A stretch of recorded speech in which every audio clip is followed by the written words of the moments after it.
Hello and welcome. You're watching Commodity Champions and I'm Manisha Gupta. As we approach a global population of an estimated 9.8 billion by 2050, the demand for food is intensifying along with a substantial rise in food waste. In order to meet the rising demand, it has become crucial to combat soil erosion and land degradation, especially because just 3% of the Earth's surface is viable for arable land.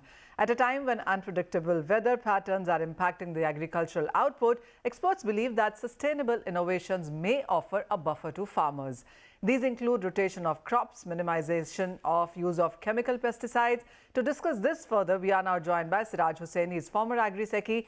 Thank you so much, Mr. Hussain, for joining us. And while sustainability as a theme is being discussed globally, how do you see India reacting to this, especially with the sense that we have seen increasing population, food security concerns are still on, and the changing climate is yet another uncertainty that we see increasing into? Actually, there has been a realization in the government and among the policymakers, including Planning Commission and Niti Aayog, that sustainability for the agriculture sector is extremely important. And therefore, around 2013-14, I was still in the Ministry of Agriculture. The National Mission for Sustainable Agriculture was launched. However, the intention has not been matched with the allocations. And the financial allocations for National Mission on Sustainable Agriculture have remained very low. And one reason is that a lot of money out of the budget of the Ministry of Agriculture now goes towards direct benefit transfer in the form of PM Kisan and fertilizer subsidy, and the state governments are providing electricity subsidy. So in effect, we can say that there is very little financial allocation for promoting sustainable agriculture.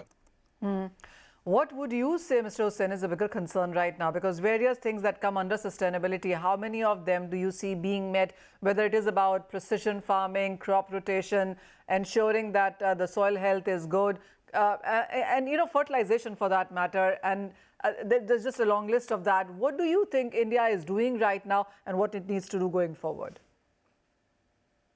If we want to see the experiments at a large scale, then two states come to mind. One is Sikkim, which was declared by the Prime Minister in 2016 as an organic state.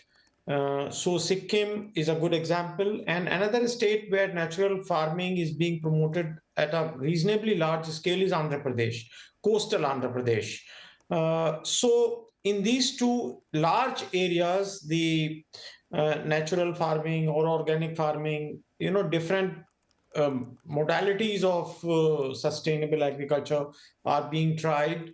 And certain studies have shown that there is no significant loss of productivity in Andhra Pradesh, for example, in the natural farming experiment. But we need a longer term study, more studies to establish whether this will actually work. And another thing which I would like to point out is that a number of NGOs have been working in Maharashtra, Rajasthan, Gujarat, etc., to promote natural farming methods. But there is hardly any significant presence of such NGOs in Punjab and Haryana, which are our primary green revolution states and which have been adversely affected by deterioration in soil quality and groundwater. So also when you look at regenerative agriculture, that's yet another buzzword that we hear now, and there are some MNCs getting into allocating money in sense of research and piloting some projects here. Do you see more headways onto that? Actually, a number of studies have been done. CEEW has published a very good report last year on sustainability for the agriculture sector. You see, what it means is a lot of support from the government. So if we take the original green revolution states of Punjab and Haryana, we have been talking for decades about diversification from paddy to less water consuming crops. But the needed financial package between the center and the states has not been announced. And one reason is, if I may say so, the almost complete breakdown of communication and consensus building between center and the states. So as a result of that, it has been left entirely to the state to fund the diversification plan almost entirely. So that is one reason why in Punjab it has not taken off. And in rain-fed areas, of course, a lot of effort are being made. As I said, in Maharashtra, a number of NGOs are working in this area. But unless we tackle the problem head-on in major green revolution states, I think significant success will not be achieved. That being said, I mean, as you also mentioned that it is all going to be about minimizing environment impact, maximizing the yield, and of course, water efficient irrigation is another part of it. But as we go ahead from here, and it's going to be all conversations will be around budget soon. We have elections coming up as well. Do you see any thrust being put into this then? Manisha, this year's budget will be an interim budget. So we should not expect any significant and not, a significant allocation for a scheme which is not easily understood by people. So last time when we were going for parliament elections on 1st of February, the finance minister announced PM Kisan from back date of December 2018.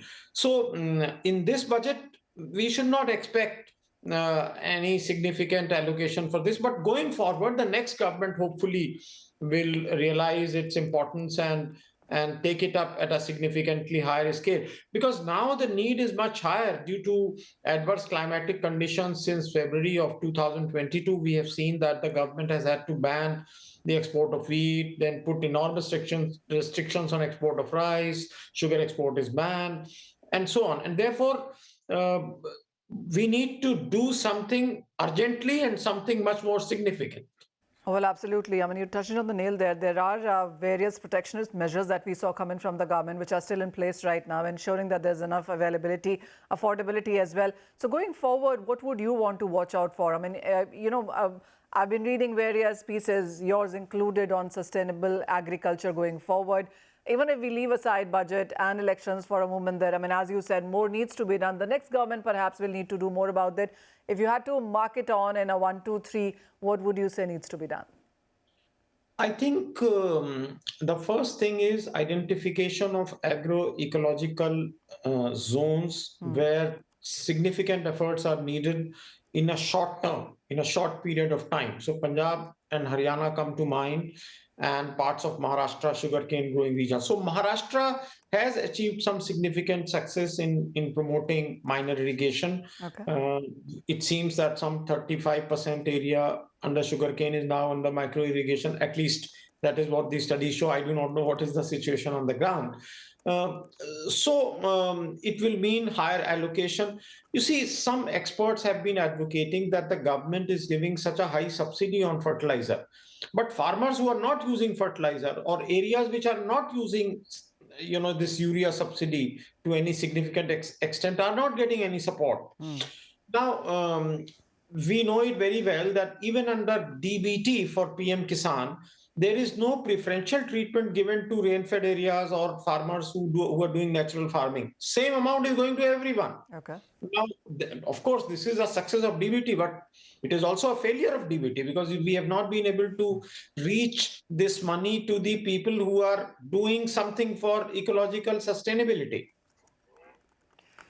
Well, yes, a lot needs to be done. And while there are some small studies being done in various areas, but there's not one collective thing that is being done. And the time is running out, and there are a lot of discussions, debates right now on sustainability global round. Mr. Hussain, thank you so much for joining us with your sense on that topic. But we are heading into a short break. Coming up, CNBC TV18 brings you conversations with industry experts on palm oil sustainability from the roundtable on sustainable palm oil in Jakarta, Indonesia.